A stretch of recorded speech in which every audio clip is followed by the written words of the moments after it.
En Tláhuac, el candidato del PRI aseguró que en caso de ganar la elección va a combatir la inseguridad y la va a reducir. Veamos.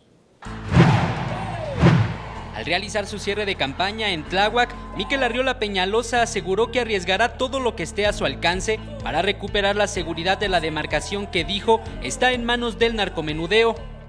Lo primero que va a hacer Mikel Arriola el primer día de la administración es, en cooperación, en coordinación con la Marina, vamos a hacer operativos para desmantelar las narcotiendas.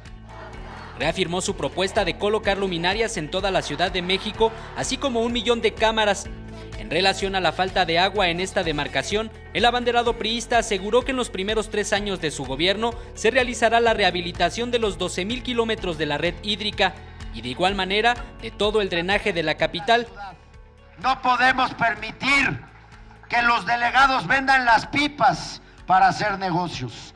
Vamos a recuperar el agua. Este mismo día, Mikel Arriola Peñalosa cerró su campaña en la delegación Tlalpan.